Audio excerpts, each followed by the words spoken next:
So in this next hour, we're going to talk about, a little bit more Baltimore. Now, Baltimore to me, it's just an example of chickens coming home to roost. There's been a lot of racial problems in America.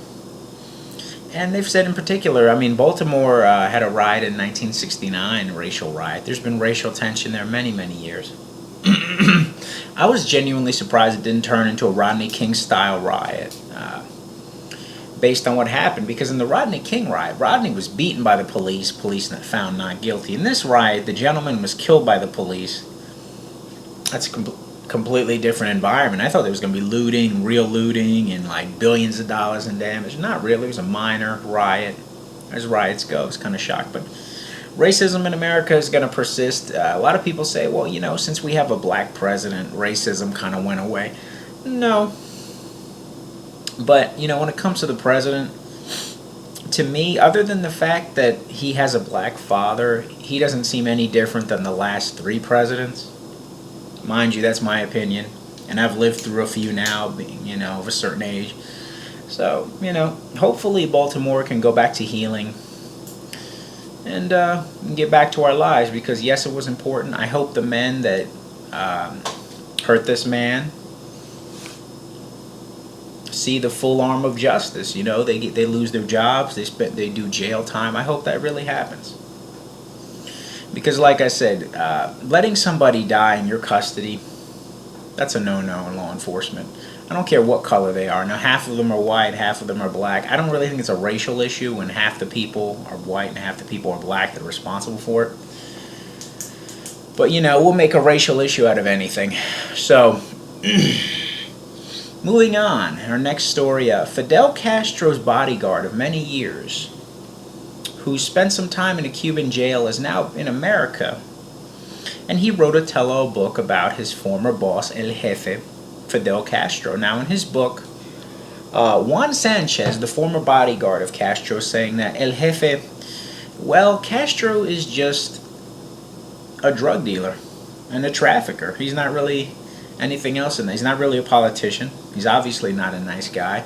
And he's probably the biggest drug trafficker in the world. Now, am I shocked about that? No. Everybody knows Fidel Castro's a douchebag.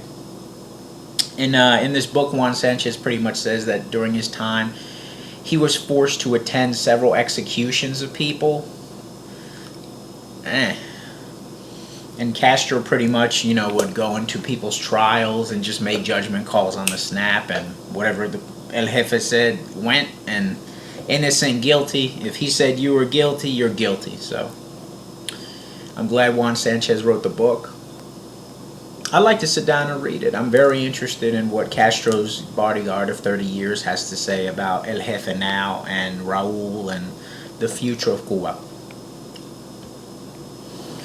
Moving on, Avengers 2 Age of Ultron breaks almost every box office record for opening weekend. It is number 2 for the highest grossing opening weekend. Now, am I shocked about it? No. Comic book mania has been taking over the last couple years now. I'm of a certain age. I remember when comic book movies back in 97, like with Spawn, and 98 with Blade, they didn't have the audience that they have today. People had to struggle to get a capacity seating in a theater for a comic book movie. Nowadays, these movies sell out like that. So I'm happy for Age of Ultron. I am a Marvel fan of many years. Like I said, comic fan. I'm waiting for Captain America 3, which is a continuation of Avengers 2, which is Civil War, Iron Man versus Cap. I'd love to see that. I'm waiting on that, so we'll see. Moving on, Mortal Kombat Mania, Mortal Kombat X. The recent release from the Mortal Kombat franchise is sweeping America on the mobile app, and it's the #1 on every platform. That's cool. I'm a Mortal Kombat fan. We'll see where this goes. I heard there's a tier system now. I know in previous incarnations they started a tag team mode and a lot of other things that were pretty cool. I don't really play video games anymore. I'm in my 30s. I'm kind of, so busy with trying to get this show started, trying to get myself discovered and whatnot, going to school, so I don't really have the time. But I do love video games, and I hear it's doing well. So Mortal Kombat X, pick that up, get it on your mobile device. PlayStation 4 and the Xbox, you gotta cop it. I think it looks pretty good from what I've seen, so I can understand people getting into it. Mortal Kombat Mania brings me back to about 20 years ago when Mortal Kombat 3 came out. That was awesome, so hopefully we'll see more of it. The what the fuck moment of the week? Well, the what the fuck moment of the week is you motherfuckers that bought that Pacquiao Mayweather fight for $100 on pay-per-view and nothing happened, and Floyd Mayweather won by points.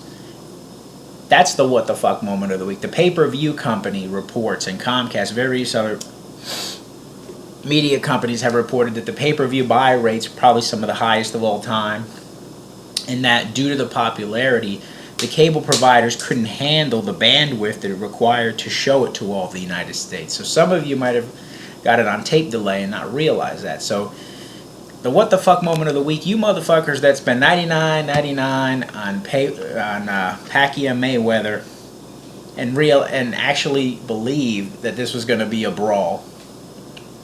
No, put me to sleep.